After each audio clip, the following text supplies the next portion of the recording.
Core Live. I'm Tops, aka Tasha. I'm Amanda Core's digital content manager, which means I get to sit in, stream, and interview amazing creators like this fine fellow over here, StormHawk, aka brand new Team Meta member. What? Congratulations!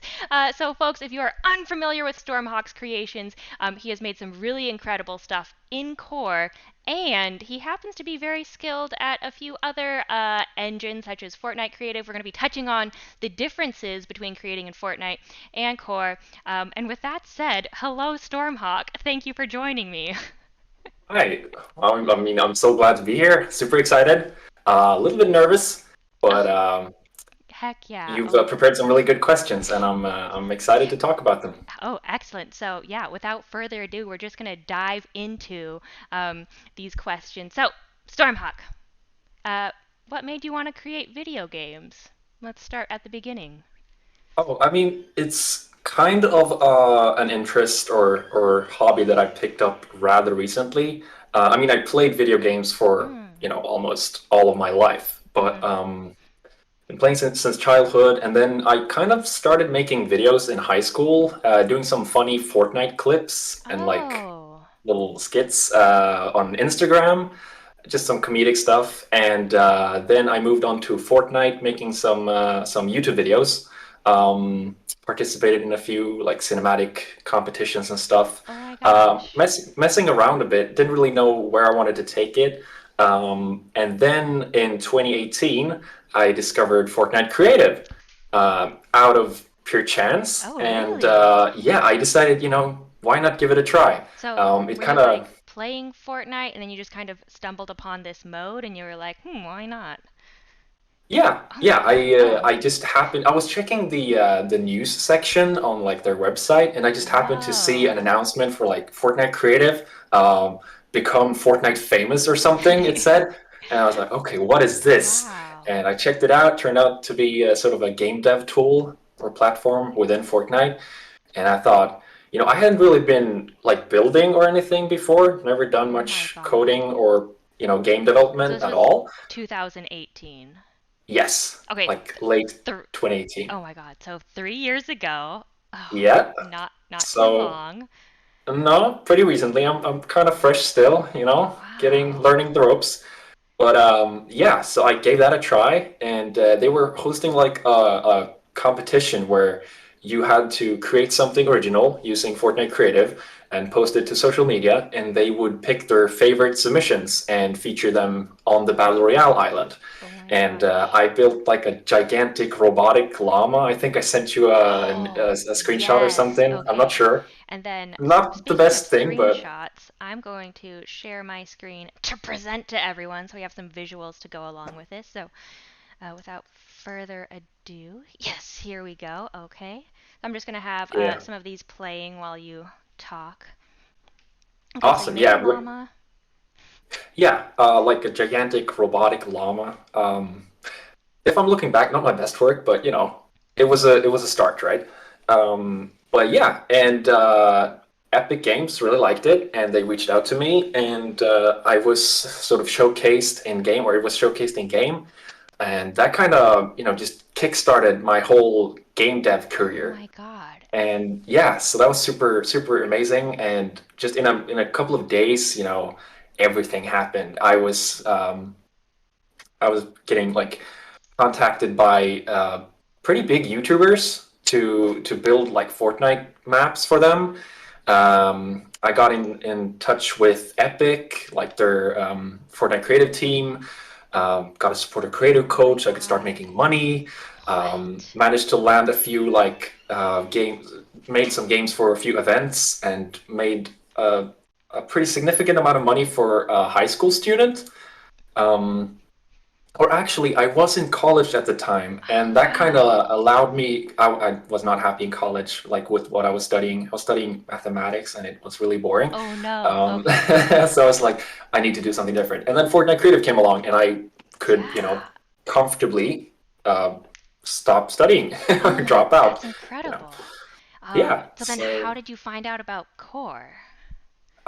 So I did a bit of Fortnite creative, and then I kind of lost interest. I wanted to try something new. Didn't really know what to do. I was looking at Minecraft and like, you can't really make money as easily from Minecraft because I Yeah. kind of wanted to do, sustain myself and do it as a job.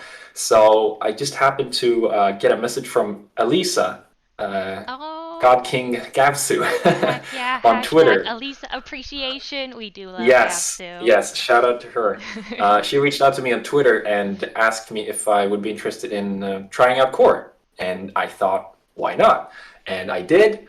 And yeah, I really enjoyed it. It felt super natural to create in. And my first creation in core was that sort of church cathedral Ooh, thing. and then I think, is this the one that I'm sharing on my screen right now? If you have the stream open. I don't have the stream, so I'm just gonna Okay. take your word for Okay. it. We're showing a church. Yeah, my churches look pretty similar, so it's a gray one. But It yeah, is. and so I started using Core, and I found it to be super fun to work with, and it allowed me a lot more creative freedom, like artistic freedom, compared to Fortnite. I could Mm. change materials and stretch things, and yeah, customize a lot more, and that's sort of what really pulled me in, and here I am. Wow. Awesome. So, guys, we are looking at some of StormHawk's epic creations in core right now. So, this is one of his churches. And I notice you do seem to be drawn towards a lot of uh, like kind of gothic or high fantasy architecture. Yeah, is that a huge source of inspiration for you, or why do you like building those styles so much?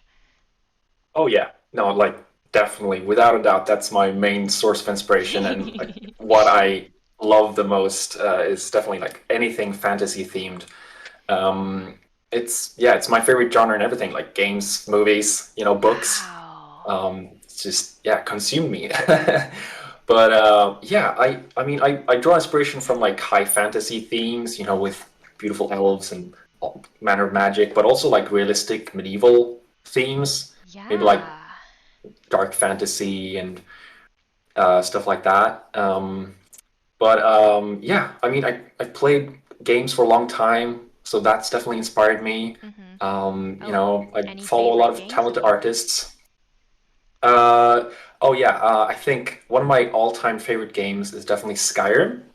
Oh, that makes Uh, so much I've sense. I put so many hours into that game that I'm kind of ashamed to admit it, but it's such an immersive game and a It's a beautiful good world to one. just explore and get lost in. So, yeah, Skyrim, I think is definitely the game that sort of sparked my interest for fantasy overall.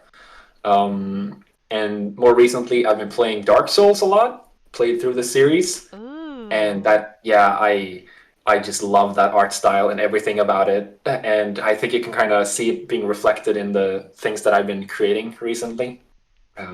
So yeah. Definitely.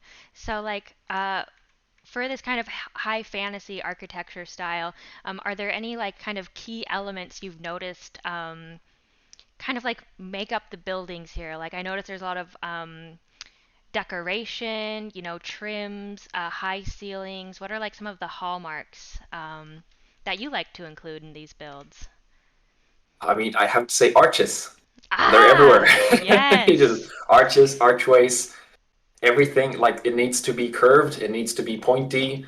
Pillars and arches. It's basically what makes up the skeleton of any building. Working with a gothic or elven or fantasy theme. I think it can Wow. be found everywhere. So that's usually what I resort to when I build. I see it. Wow. Yeah. Truly a lot of arches and pillars here. Yeah. And then I have to ask, are there any like in real life locations you are just stunned by that you would love to visit or are inspired by? Oh yeah, absolutely. And I've discovered that more recently as I've been doing Oh. like research, looking at pictures online. I would love to go to Scotland to sort of, Oh. explore old monastery ruins and overgrown, cathedrals and stuff. It looks so amazing. It looks like it's pulled straight out of a video game. I haven't been there Oh. though, so I really have to, book some trips. Oh man. But yeah, like European cathedrals, in Germany, Spain. There are some seriously incredible buildings out there that, I can barely believe that they're real, or even less. Yeah. Like, I can't even understand how they were built to begin with, like Ah. by hand. Because, building in a video game, that's that's easy, right? Little bit easier, truly. Yeah. And then I keep switching back to this the T-Rex build here, Oh, um, yeah. which is just a little different thematically from the churches, but Yes. I have to say, I'm really impressed with how organic you were able to make these dinosaurs look. And this is before we updated core with some more organic primitives. Um, do you have like a favorite primitive or material you find you use a lot or that comes in clutch? Uh, yeah, I mean, I do tend to use primitive shapes a lot, like the basic shapes. Mm. I go back to that like tab in the editor all the time. But I would say I blend, 3D assets with those basic shapes. Mm. Basic shapes are really useful because they allow you to cover up seams more easily because you kind of, especially when they're rounded, Ah, yes. always trying to hide those seams, especially when doing like kit bashing models. Um, so I didn't use a basic shape for the T-Rex. I actually used the human skulls because they were super, like the What? entire thing is made out of the human skull prop, like all of it. What? Yeah, except for like the teeth and the eyes and the claws, but like everything is just human skulls. It's human skulls all the way down. Oh Yeah, my god. I yeah. am looking at this and I cannot see a single Oh, trust skull. me, I tried my best to hide it because it wouldn't Oh, it wouldn't you look great did. if you could see that it was Yeah, skulls, an right? incredible job. And besides the fact that it's, impeccably constructed, made out of human skulls, who knew? Uh, the expression you have given to this T-Rex here, like he just looks so gleeful, and I think it's quite hard to not only recreate something that looks like what it's supposed to be, but then to kind of give it character and expression is incredibly difficult. No question, I'm just complimenting you. I appreciate it. Just a really stunning job here. And then this gingerbread house is absolutely beautiful. Oh So yeah, that was a lot of fun to make. yeah, I was almost like, was this even created in core? Because I'm trying to like pick out the different um, primitives I'm familiar with, and I can like this looks like a bespoke 3D house, and I'm just like, Yeah, it's a lot of pieces. I can say that much. It's like I think that house alone is something like 40K memory or something. It's way oh like my it's just gone through god. the bar. It's pure red, everything. I can't do anything with It's it. gorgeous though. So now, say you have an idea for a project, like the gingerbread house. Where do you start? Is it like you're like I'm just gonna plan it out on paper first, or you just like I gotta dive in and make something right away? So I used to feel such like a powerful urge to just jump in and start building immediately. Mm-hmm. And usually what ended up happening is that, I sort of lost direction midway through the project and then I Oh. lost motivation to continue. I didn't really see, how the project would turn out. So what I've learned recently both with my the armor set that I made and also the castle model, sort of the fortified castle with all the boxes, is just the value of references, right? And actually planning a project. So Ah. yeah, I think I have like 30 tabs open or something in my Oh browser my with god. ArtStation, with Google, Pinterest, and I have Oh. Photoshop documents full of like reference images. Oh. Just to make sure that I'm doing it right from the beginning, so I don't have to go back or don't feel like, oh, I should have done this differently. I might as well scrap this project and start working on a new one, right? Um, but yeah, That. I also always keep like a notebook at hand in Oh. case, like in the middle of the night, which happens a lot actually. Before going to bed, I think of something and I just have to, Notebook game. exactly, and I just have to note it down so I remember it in the morning because otherwise I end up forgetting it.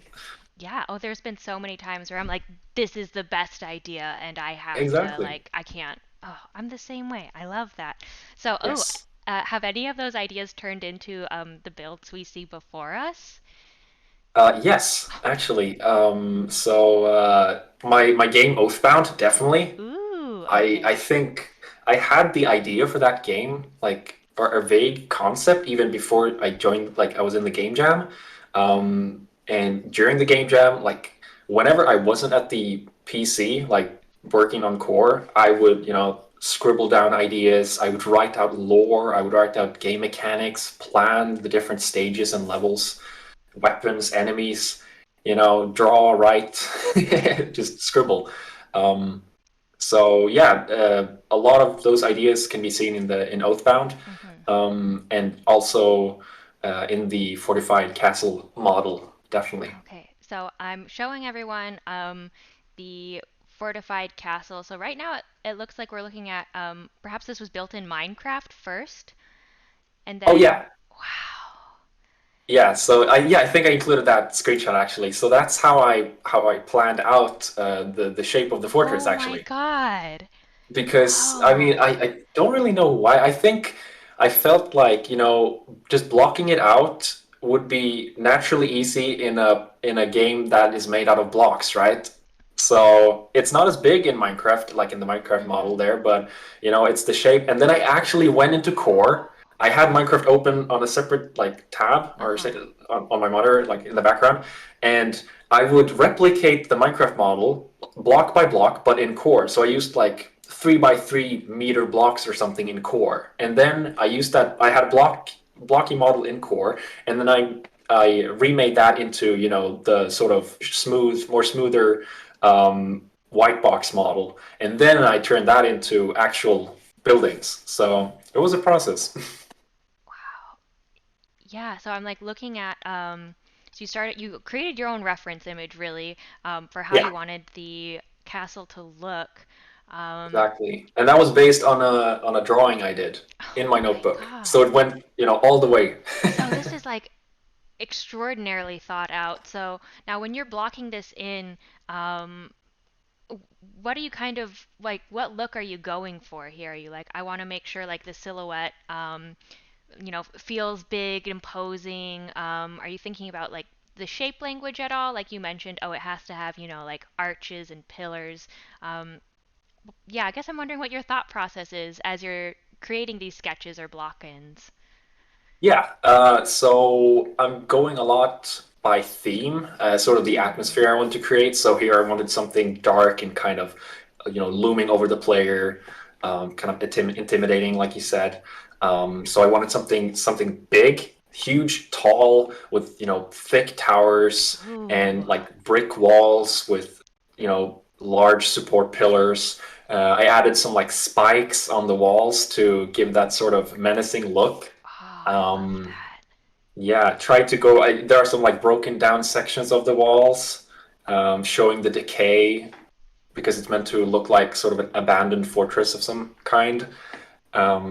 But yeah, that I mean, those like ideas, go back all the way to the early concepting. Like you said, when I block Wow. out, I think I even had in my block out, I had like the broken towers and stuff, and of course, just the general layout of the structure, Mm-hmm. just stacking towers on top. Yeah. Oh, and I just the addition of like this, oh, you can't see what I'm saying, but you have the main tower. There's a spiral of arches going up that I am really appreciating right now. Oh yeah, yeah. That was kind of tricky to make in core actually. I Oh. mean, that's kind of how I learned, how to work with rotation. You put something in the middle, and then you can sort of rotate around that. So yeah, I just had to copy all sections and sort of race them. But yeah, it was. I don't think I've done anything. I hadn't done anything that complicated like architecturally before that. So it was kind of a milestone for me. Not gonna lie. Oh my gosh. Well, it looks great. And then, folks, I'm just gonna go back and show off that tower again. It is ooh, this one right here. So, Yeah. how do you organize your projects? Because it seems like you have so much thought and design behind the look and feel of it. Are you using like GitHub, Trello? I mean, your notebooks? Yeah, notebooks a lot, and like Awesome. taking notes on my computer. Sometimes I write out like huge Google Docs. Oh, I love that. I have so many like unfinished projects that never saw the light of day. But also, I mean, like I said, I really have to fight the urge to just jump into the editor, but at some point, I just feel I can't wait anymore, so I just go in and block out. And Ah, for example, when I did Oathbound, I created a separate project that was just sort of the default dungeon crawler template, and I used that as sort of a kit bashing or game mechanic test oh. map, and then I copied a lot of assets from there over to the game close to the end. Wow. So that's also how I sort of organize my workflow. Um, Having almost like a little lab on the side, just testing things, seeing what works, and developing Oh, stuff as I I go. love that. And then you mentioned you have a few projects that have never seen the light of day. So, like, what makes you feel like, oh, I can't continue this project? Like, what makes you lose motivation or what makes you stick with a project? Um, so I mean, sometimes like I have a super ambitious idea, and I realized halfway through that, this is way too ambitious. There's no way I can finish this. And that was almost the case with Oathbound because it's still unfinished. And I just took on too much work. And that's sort of, it kind of burned me out afterwards. And I didn't have the energy to keep going, once Yeah. the invitational was over, even though I would have loved to continue, development and, add all the features that I didn't have time to finish on time. But, I mean, sometimes I do, power through though. Like the castle model that I recently made, Hmm. I guess is one example. It's a pretty big model, and Yes. I feel like in the past that would have stopped me from actually like finishing it, especially with the workflow I had back then of just jumping in and starting to work on the details. But here I actually I stayed disciplined and I kept blocking it Yeah. out. And well, I mean, I haven't gone further than the block model, but at least that's there, so I have something to go off once I start detailing, right? Yeah, well, we're looking at it right now.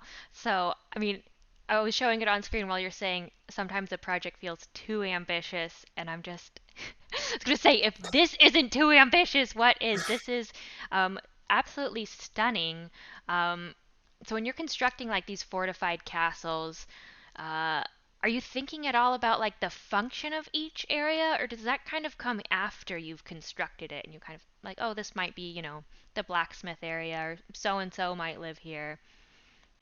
Uh, yeah, I mean, both yes and no. Mm. Um, for Oathbound, for example, I just built the thing and then I did the interior, and the interior doesn't really line up with the exterior, but Ah. you don't really notice that as a Hee player. hee hee hee. But with the castle model, yeah, definitely there are like little squares for, there's like a square for a church, a little chapel, and Oh. then there's like a courtyard, and you have the castle and the bridge leading up to it. You have sort of a general plaza inside the inner walls, and then you have the fortified keep to the side where the military forces would be, and yeah, and then you have like a market square. It might not be visible just looking at the gray box model, but it will make sense, once I start actually building the buildings. Oh, I think we So can yeah, pick so out most of the landmarks here. I think you've done a great job. thank you. Yeah, so definitely more thought went into making that than some of my previous projects. Wow. So I think that's how I will like be tackling builds from now on, trying to Oh my think about the gosh. functionality, because I think that does a lot for like immersion and believability, um, just in general. Yeah. Now I notice, so we're looking at a picture of the whole castle here, and then you have a plane off to the side with some objects on it. So what's Oh happening yeah. with the plane? So that plane is from my build template world, as I call it. It's kind of the Ooh. base for all of my projects. What? Oh my God. I made it all the way back when I first made my first church in Core. So that's the first thing I did actually. Wow. I opened Core, went into the editor, and I just looked through all of the assets, and I picked out my favorites, all the fantasy ones. Obviously, you have all of the fantasy walls, like all the arches and fences and like stairs and details. So I kind of have like a platform with all of that on, and I use that as sort of a starting point for, anything I do. I do it for like kit bashing houses or models or weapons, especially architecture. Um, yeah, so I've used that for almost all of my projects, everything from the church to Oathbound, the fortress, and yeah, I mean, I haven't used it yet for the castle model, but I will be eventually. It's just nice to, instead of having to go through the list in the project browser, I can just, look over there and sort of pull some stuff in that I see fit, right? That's kind of how we used to work in Fortnite, because you would Oh. kind of spawn the galleries of props, and so that's kind of I kept that going a little bit. Oh. And I feel like having that kind of plane of objects you're specifically pulling from goes a lot for cohesion and making sure kind of everything fits together and um, looks like it belongs. Oh, little Oh yeah. creator, thank you for the bits. And then, actually, speaking of Fortnite Creative, I was hoping we could dive a little into just the differences between the engines and like features you love in Fortnite and maybe features you love in Core. So we're just going to take a look see at some of StormHawk's Fortnite creative builds. Just because I think it's I so fascinating to see how skills can transfer between different engines. Um, okay, Stormhawk. Is there a feature you really like in Fortnite that you wish Core had, and vice versa? Is Core doing something you wish Fortnite had? Right. Yeah, I would say one like nice thing for workflow that I had back in Fortnite Creative was sort of assets being, divided into groups, and those groups would be galleries with a certain theme. So you would have like Oh. the haunted props, or you would have the gas station props, with walls and assets that, belong to that theme, right? So it's kind of easy. For example, I did a lot of, Gothic architecture stuff. So I would just use the haunted galleries, right, or the prefabs, Oh. and I would pull assets from that, and I would know that, well, with these galleries, I have most of the things I need. If I need something else, I'll just go digging in some of the other unrelated galleries. But that was kind of nice having everything sort of gathered in one package. It was a bit easier to get a good overview of all the various assets that were available. Now in core, we have the long list of different props. There are some subcategories. I know you can filter or go into fantasy and stuff.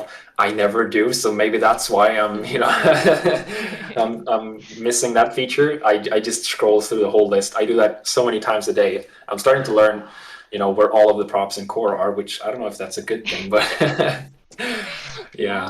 Oh, And okay. then for a feature from core that I wish existed in Fortnite, hands down, like the material tool and being able to Oh. change textures and like colors freely, that is such like a quality of life change that I just can't live without it anymore. Like I think Oh. back on Fortnite and I just realized, wait, I'm stuck with those like textures. And now in core I can mix and experiment, Wow. Huh. yeah. Oh, so I mean, I love the idea of like maybe it could even be like creator curated, not like collections of Yeah, different core objects. Maybe it could even include like different community content templates. What a great idea! And I then think that'd be cool, yeah. yeah, any adjustments you had to make coming from Fortnite Creative to Core. So if there's other Fortnite Creative creators out there who might be interested in Core but aren't sure where to begin, do you have any tips for them? Yeah, so I think the main difference anyone coming from Fortnite and going into Core will notice when jumping into the editor is the free moving camera. You're not locked to a third person Ah. view with your character in front and sort of manipulating the game space with your character. You're actually, you have full control of the camera in all directions. So that was a thing. I mean, I got used to that pretty fast, and I do prefer working like that. Hmm. I just think it's easier to, get into the small spaces and, adding details when there's not a lot of space. Um, and just getting an overview of your build and looking at it from different angles. It's, plus you can fly around so much faster with the free moving camera, I think, and you can change the scroll speed and everything. Hmm. And then there are like the controls. They're fairly similar. I was happily surprised to find that, some of the keybinds are the same Oh, for good. like toggling snap intervals or like toggling snapping at least. Yeah. And then, you have WER for the different translation tools. Oh, And I mean, yeah, you get used to them pretty fast yeah. and they're super useful and intuitive. Oh, I'm so But glad. yeah, It's sometimes the hotkeys. That's one of the worst parts of like learning an application for me, especially if I'm coming in from another similar application, and just being like, okay, what was that again? And just pressing all of the wrong buttons. oh yeah, no, I know the feeling. Okay, so now I'm curious. You really only started creating these environments, you said in 2018 when you discovered Fortnite Creative. Um, like, how did you know? Like to I feel like you're utilizing a lot of kind of industry standards where you take an idea and you kind of explore it a little on paper, then you might white box it, you might do a block in to get the silhouette right, and you're thinking of shape language, um, but like you just started. How did you know to like think of that stuff? How did you know to approach it that way? Or I guess how did you learn is what I'm trying to say. Yeah, I mean, it's been a process and like a creative journey. I feel like I've come a long way from where I started, and I've definitely grown and developed as a creator. But yeah, I've been doing a lot of research online, watching a ton of like GDC talks on Oh environment my art and level God. design and just game dev overall. Okay. Following different game devs on social media.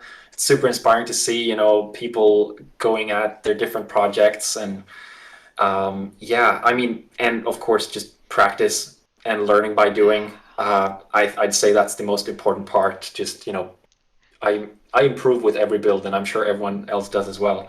Just you get better with every armor set, with every house, with every castle, and Yes. yeah, you'll be looking back. Like I look back on some of my builds from a month ago or 6 months ago or a Oh year my ago or back in God. Fortnite, and I just see all of these things that I could have done better. Like the room for improvement Mm-hmm. just grows, Wow. and that's kind of a nice like you know sign that you're improving as an artist. That you can critique your own Yes. artwork and see that I could have done so much better now. I really love that answer, just because it was a very intentional decision on your part to seek out these resources, to learn from them, to improve. Sometimes people happen to be um, naturally gifted at something, but oftentimes natural talent has to combine with the desire and will to grow as a person. And I mean, I still can't believe it's only been 3 years. um, these builds are fantastic. Thank you. Yeah, can you list those resources again that you like? Oh, was it GDC talks? Yeah, GDC on YouTube.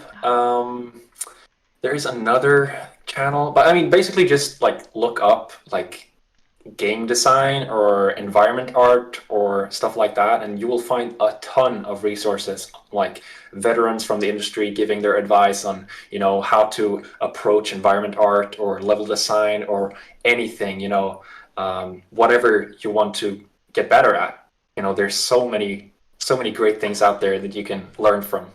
Yeah, so you're all self-taught then? I mean, kind of to begin with. I mean, I just jumped headfirst into this and it Yeah. happened to work out. I just happened to find something that I really enjoyed because kind of the reason I started like doing game dev is that, I've always loved video games, right? Yes. And then I've always enjoyed being creative, though I haven't really, been building stuff or, I mean, done a little bit of Lego, but Yeah. but yeah, and when I found sort of game development, I realized I could combine, being creative with video games, and that was the best of both worlds, right? And then finding out that you can actually make money from this is like, it's a dream come true, right? So, yeah, Yes. Okay. super happy. So I'm so curious. So you said you've always been creative, and I feel like that very much comes across in your builds. Like, what other outlets did you have? So I know you said Lego. Did you, draw? Were you, making models? Yeah, I did a bit of drawing when I was younger, but like in my late like teens or when I was a young adult. Well, I still am kind of. I'm starting to feel old. You know how it is.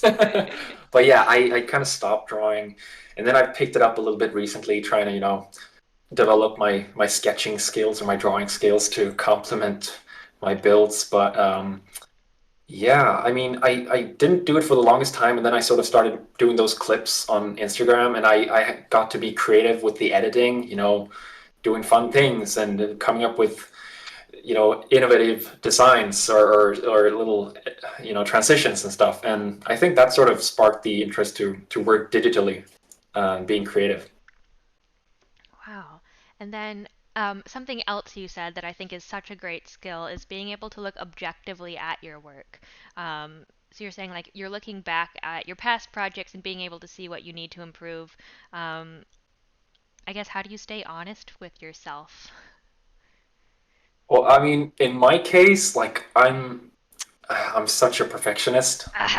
Like I beat myself down so much, and I just it's not uncommon to think like, oh, I'm not good enough. Oh, this is not good enough. Like I could do better. I wish I could do better. Like why can't I do better?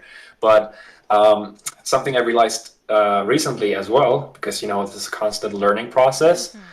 as an artist, and that's just to accept your current skill level and where you are, and just being aware that you'll improve with time and with practice, and being honest with yourself and being open to feedback, I think is really important. Ooh, And I yes. think that's something I've experienced as well with sharing some of my work. I'm always I well, maybe I wasn't always, but now I am at least grateful when someone critiques or criticizes or gives me constructive feedback. Hmm. Oh, these like this room could feels a bit cramped. Try to make it like wider, or this doesn't really convey the artistic message that I can imagine that I will be doing a lot of that with Team Meta now. Sort of Yes. working that way. So I think it's just super useful for us artists to be open to feedback and see it as a tool for us to use to improve, because that's our end goal, right? Get better. Yes, yes. And oh, agreement from chat. Phantom says that's great. Listening to others is a great way to improve, and I fully Absolutely. agree. Yeah, it's Yes. scary sometimes because I don't know, as an artist, you can put so much of yourself into your work, and then to be like, Yeah, it's very okay, personal. Yeah. Yeah. uh, oh man, great answer. Then right now we're looking at your armor set. Oh yeah. So I think so. I rearranged the pics and videos you sent me. So we have, I think this is your Oathbound armor set, where it's a bit shorter, more, I guess, stockier, beefier looking armor set, and then you have a weapon set as well. Yes. And then we have the armor set you just completed. And when I saw this, I was like, I have to message StormHawk right now and ask him to come Right. on because I think this is the best armor set I've ever seen in core. I'm quite happy with it. Yeah, it looks incredible. Can you just like tell us a bit about what inspired it or any tips for creating costumes in core? I'll say, Yeah, absolutely. what inspired it first? Yeah, so I had been making a lot of weapons in core, swords. Those can be found in Oathbound, and probably in that screenshot with the big sort of dark metal, chunky armor or enemy. So I really enjoyed making those weapons because I felt like they were different from the default weapon models found in the asset browser, and also people hadn't really been making like custom weapons like that. Yes. Um, I really enjoyed modeling those, and I always had the idea that I should give armors a try, right? Hmm. Armor sets, and so I just happened to do. I did some research. I stayed disciplined with my workflow. I'm trying to learn. I looked up a ton of references. I was just overwhelmed by the amount of incredible designs that there are online, like on Pinterest, ArtStation, everywhere. There's so many armor sets that I would love to, give a shot at modeling. But I picked out this one, like sort of elven fantasy armor, with the cool like wings on the helmet and the feather design, like the bird ornaments and stuff, and the curves. Yes. And yeah, I was just like, I want to make that one. And so I started. I went into my kit bashing world, which I use for all modeling, Yeah. where picked out kit bashing props, shapes that are good, and I got to work. But if someone wants to make an armor on their own, and I encourage them to do, because armor sets, I think, add so much to any kind of game, like if it's an RPG or any kind of adventure, because it kind of gives you that sort of, you're able to like more personally design your own character. It becomes more personal, which I think is super useful for immersion and just getting hooked. So what I would do is, you take what I did is I took the armor prefab, like the preset from Dungeon Crawler. You have those armor sets in the shop that you can purchase, like the soldier armor and the angel costume and stuff, and then use that as a base. And then, of course, look up references. Please look up references. Do yourself a favor. I could not have modeled this armor if I did not look up references, because I can't just come up with a unique armor design in my head. I don't know how fantasy armor works, right? Right? We And don't then live in a fantasy world, fortunately yeah, or right. unfortunately. But yeah, and then like use one of those animated meshes and put them in the bind post so they're kind of T-posing. You change the animation in the properties tab, and then you use that and sort of model it around that if you're going for sort of a humanoid looking armor. And yeah, go to town. Mix basic shapes with 3D assets. Don't use smart material, because when the armor set moves, the textures will just flow Yes. along. So Great turn that tip. off, and then just trial and error. Try. Yeah. And You'll get it eventually. I love the screenshots you provided because you can see all of the different little props and primitives you've like dragged out and have been testing. And, Yeah. some of them are definitely not what you would expect to see in an, making up an armor set. Like I think I can see some bullets here, Oh, absolutely. some mech pieces. Yes. That's definitely a sword pommel. Yep. That's It's a awesome. lot of stuff there. I think there's like some weird like Japanese teapot prop or Oh something in my there I used for God. I don't really know what I use. I just pull, like, I look at shape and color, and that's kind of how I model. I don't think, oh, this is some weird industrial tube. I can't use that. Of course you can. I It'll have look to good once it say, all comes together. yeah, I think one of my favorite things with creating in core um, is finding a primitive that in no way is like related to what I'm creating and somehow incorporating it into there and having Oh it yeah. work perfectly is just like the best That's so great. feeling. Yep. Um, Especially when other people can't like see it. They don't realize it's like a super yes. awkward prop. And you're You're like, like, heh yeah, heh I did heh, it. tricked ya. Excellent. Okay. And then finally, just curious, what did you learn from this project? Well, I mean, it's the first like wearable outfit that I made. So Mm-hmm. it's my first armor set in core. So I've learned how to make a functioning armor. At least so you can wear it. I haven't set up any like defensive stats or Oh anything, yeah. but that's something for someone else to do. I'm just happy as long as I can run around and dance. Yeah, I make sent some pretty of those clips. things. Yeah. Exactly. And I've really realized the importance of reference images and like how invaluable of a resource they are, because they just help guide you through a model or a project. So yeah, I will definitely be using that going forward. And I mean, other than that, I've kind of realized that I'm good at kit bashing. you know? Yes. Yes. So that's kind of what I will be focusing on, I think, and what I want to do more of is doing models of armors Awesome. and weapons and all kinds of stuff. Oh, excellent. And then just want to touch on your work in Oathbound. So I am going to load in here. Oh dear, I hope that doesn't crash or bug out, Oh, or I hope it works. we're about to find out. Yeah, I Let's did see. actually do a little hotfix yesterday, so it should be a little bit better, just slightly better today than it was previously. And I think if not, we can just look at the pictures. But it is really fun to run around in the world. So Oathbound is a game you worked on for our first invitational, and you were a solo developer. What was that Yes. like? Oh, it was an experience. It was intense. It was stressful. I pulled all-nighters. Oh I no. would because it's the first game I've ever made, right? I never Mhm. really made a complete game back in Fortnite either. So Oh. this was my first game ever made in Core. I hadn't done any coding before this. Oh my goodness. So I just went to town and I was too ambitious, but I somehow managed to pull it all together somewhat in the end, and present a working prototype. Um, but yeah, I mean, I worked nonstop on that project for a month. Oh my Like I goodness. live with my family, and like my parents would come down at 7 a.m. in the morning, and I was still on the Oh PC, my having gone through the gosh. night. And I'm like, oh, you're still up? Yeah, I'm still up. Wow. How do So yeah, it you was. avoid burnout with that? Well, I mean, I didn't really avoid burnout with that one because it kind of burned me out, to be honest. And I had to take a Yeah. break from game development after that. Yeah.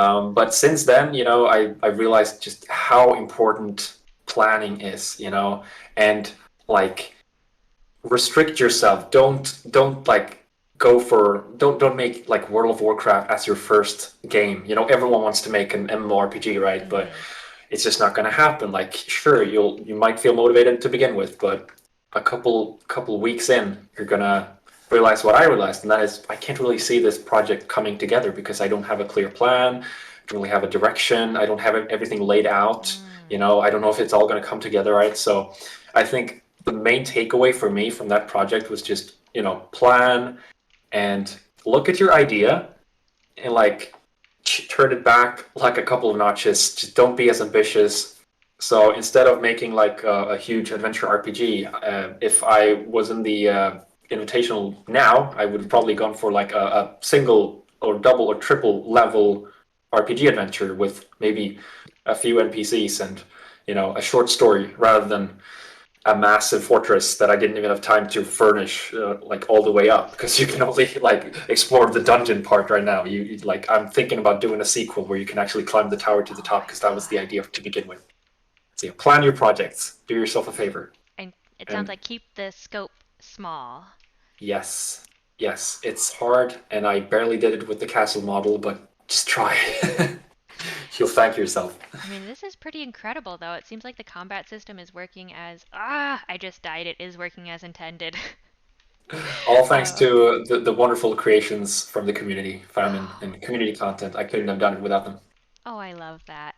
And then was there anything that you didn't think you would be able to get in here or was way too tricky and you managed to do it? Um, Uh, so I mean, like I said, I didn't know any code or any Lua before going into this oh game my jam, god. and I just like throughout the project for the first couple of weeks, I was like, yeah, I'll figure it out. How hard could it be, right? And then I got there during the last week because I saved all the Oh my coding god. for the last week, and it was super hectic. But I mean, the core documentation is like superb. So I Oh. could just go on the core websites and look through all of that, and there are so many great like community contributions that I used. Someone developed a fully like automated nav mesh Oh generator, and I just yeah. pulled that in, and it nav meshed my entire game in like Oh my a couple of god. minutes, and I was like, okay, that's that. Good. We have working enemies and pathfinding. So yeah, I Done. was really proud of getting some actual Lua code. I was really proud of the Oh. weapon models that I made and the custom enemies, and getting those hooked up with the scripts and the standard combos AI scripts. And one thing I actually kind of did myself was, I wanted a Dark Souls dodge, right? So or roll. Mm. And the way I went about doing that is, well, I mean, we have a shield block ability, right? So how about I just remove the shield, change the animation to a roll, and I mean that worked. It blocks when you roll. So I mean, I'm kind of proud of that, even though it's not really completely um, all my work, but a little bit of coding. Yeah. Oh, and then how do I roll?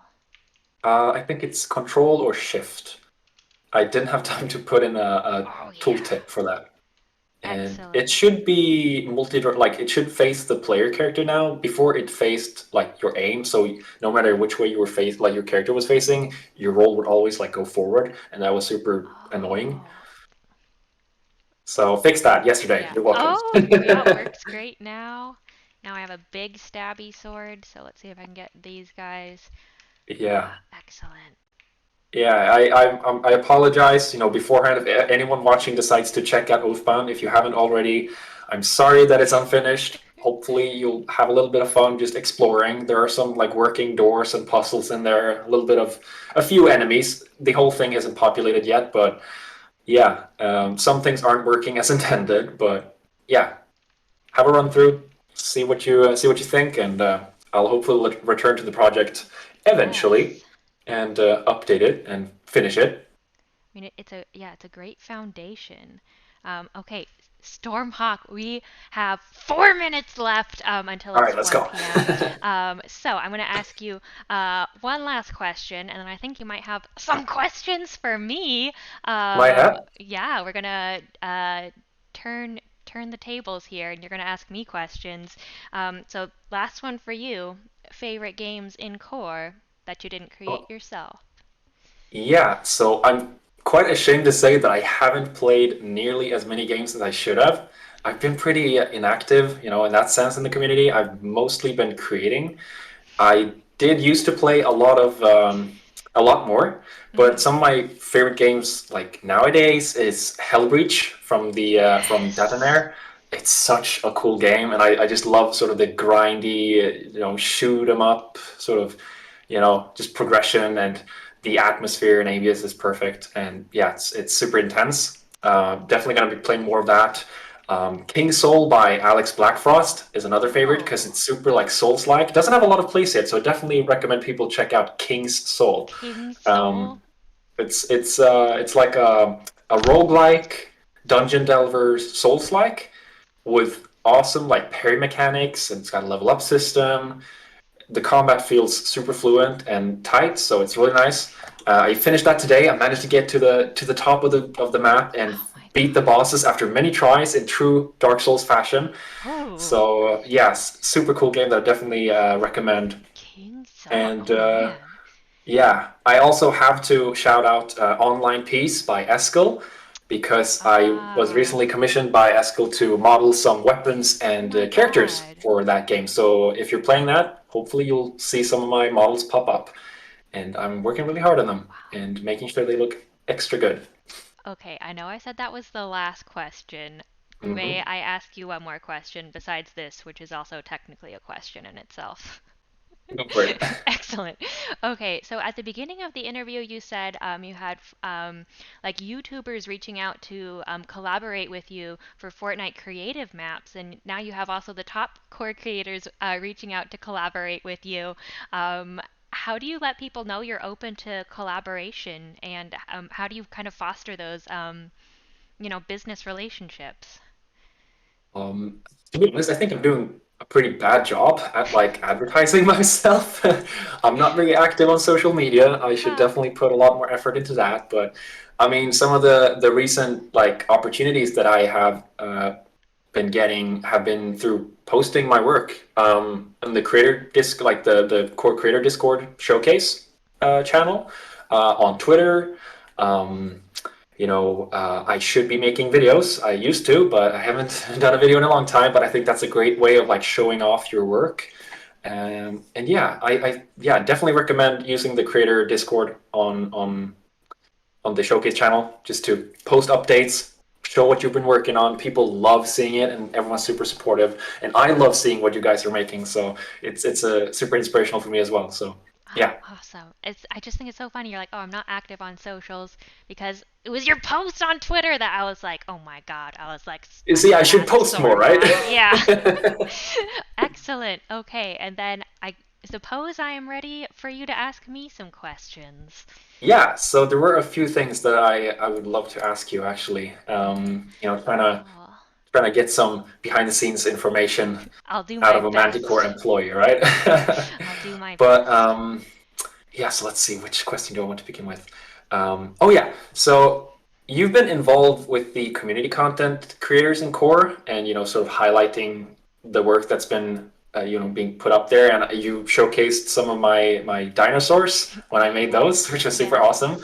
And I haven't really uploaded anything else to community content, but I've been thinking about it. So if I were to start making assets for and sharing them with the community, what would you like to see me make? And do you think there's something that's missing from the community content tab, like that other creators would really appreciate being able to import into their games? Yes. Something I think that's missing from community content is clutter. So this is stuff like all of the like weird props you wouldn't think to make. So it might be like, but it's all of the little things that might give a scene life. So like um I'm looking at my desk right now, so maybe it's like my notebooks and pens scattered around, that kind of Yeah. it's stuff that looks messy and makes things feel lived in. I think is something that's really missing from community content because you don't think of it until you're building a scene, and sometimes you might even not think of it. Yeah, like you said, it could really be the soul of a scene or a room or a space, right? Yes, I know yes. if I had the time, I would have added so much more detail and like decoration to Oathbound, but right now it's sort of it's just empty hallways. Yeah, so I'd love to see more And clutter. yeah, so yeah, you hear that, everyone watching? We need to start making clutter. Yeah. Just look at your desks, look at your rooms, start making everything. Be I might messy. do I might do some medieval clutter because kind of fantasy. Oh, That's where I feel oh, that would be comfortable, so But interesting. um, maybe some like weapon props, maybe some armor stands or racks. Some barrels, some grindstones, blacksmith tool shop. That's an idea. Might start working on Yeah. that next, right? Oh, Um, happy to inspire. but yeah, one thing I really wanted to ask you because Hmm. you keep track of the games being made in core, right? Hmm. I like I said, I barely played any games recently, and I feel like I want to discover some of the gems on the platform. So, what are some great games in core that you feel like I must absolutely check out and play? Oh man. Or what are There's your favorites? oh my favorites. I mean, I also enjoy Hellbreach quite a bit. I've definitely been enjoying all of the invitational and accelerator games. I don't know if those are necessarily hidden gems, so I'll try to think of a few. There's one that was made by Deep Horizons CL that was a pixel art game in core called Sluggy's Open Alpha. And I just thought that was so delightful because it was truly a 2D game made in core, and I'm not quite sure how they did it. Um, That's super cool. Gosh, I hope you guys can't have a siren in the background. Um, I definitely like the games that attempt to do something unique. So, like, oh, Trick or Treat Town, now that Oh yeah. Halloween is Oh coming yeah. around, I'm It's super time to return. excited. Yes, I do believe Punkarella and Boo Radley have updated Trick or Treat Town, so I'm probably going to be playing a lot of that very soon. Um, like, what's another good game that I've really been enjoying that might not otherwise be known? Um, There are so many games. Like it's amazing, and a lot of great games, especially, and like that I also think don't get enough plays, sadly, because it's kind of if you don't have that initial like boost in place, it's kind of easy to get buried. But yeah, yeah, it's definitely worth exploring and checking out the different categories in the browser. I'm trying my best to make sure no great game goes undiscovered on core. So if you guys have a good game that you've made or that you found, please send it to me. I do love checking them out. Um, I really like Pizza Time by Wave Paradigm. That's not that's not a hidden gem. It's just I never have enough people who want to play it with me. Um, and maybe Make Them Fly by Steve, just because of its zaniness. I'll have to check out all of those. I don't think I've played any of them. I feel so bad. Well, Trick or Treat Town, but that's kind of an old game, so Yeah, great yeah. question. Thanks for Hmm. that. I do love shouting out my hidden gems. So do you want more questions, or are we running Oh short on yeah, time? sure. Okay, I love okay. this change of pace here. Yeah, switching seats, right? So I just like looking towards the future for core, right? I was really curious, like, where do you see the platform being like a year from now or even 10 years from now, you know? I feel like it's Gosh. growing at such a rapid rate, like I can't even imagine, where we'll be a years from now, right? Yeah. Well, I hope if we're looking back a year ago today, um, like I could not have imagined the games that were coming out now, like Hellbreach and Arena Superstars, even some of the other invitational games, like what is it, Second Home? I think it was like a Oh Sims-like yeah. game that Yeah, yeah, yeah. like these games are just pushing the engine to its limits and helping us improve and add more features and you know um, they're making it possible for other creators to make these kinds of games. And so my hope is that a year from now, we're gonna have games on the platform that like me right now would be like, what the heck? I didn't know that was possible. So my goal is that the creators and the Manticore team just keep working on um, expanding what's possible to be made in core. I'm sure there's going to be games that are like released a year from now that we're all like, oh my god, we couldn't have imagined core without this game.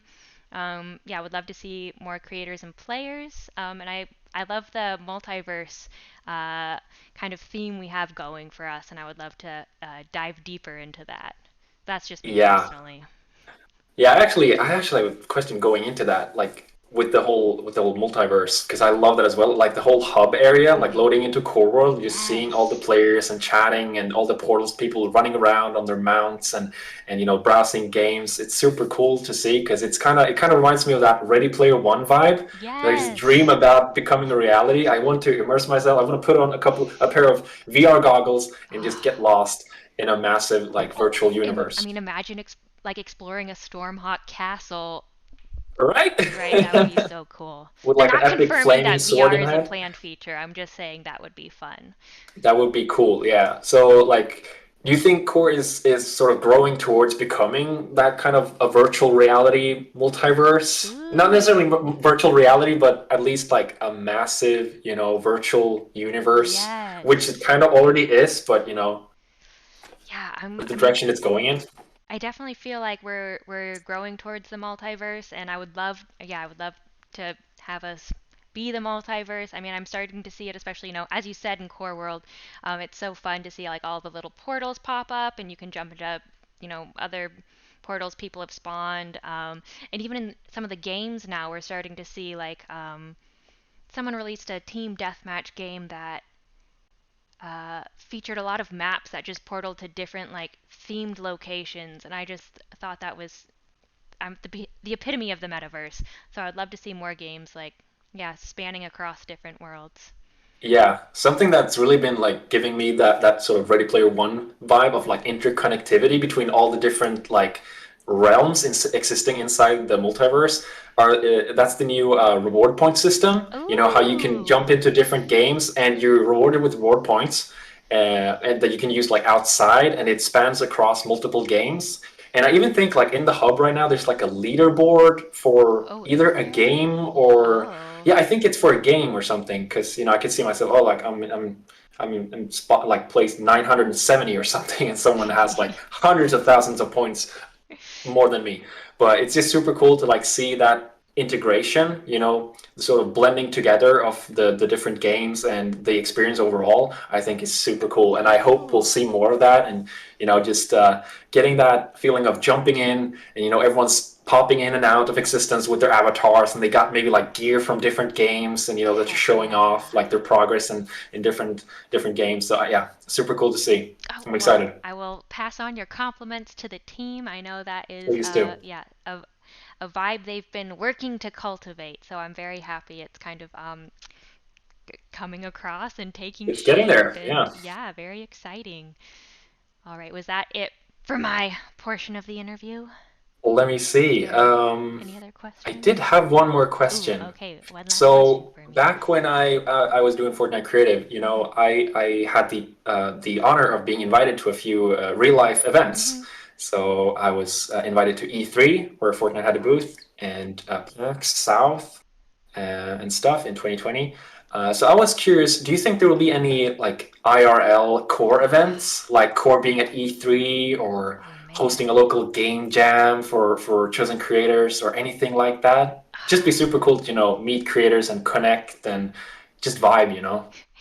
Okay, I again, this is just my opinion right now, and I'm not speaking for all of Manticore. I would freaking love to have IRL meetups. I feel like I have made so many friends in this community, and like internationally, which is so cool. And I mean, during closed alpha, which was before, uh, the pandemic, we had done a few like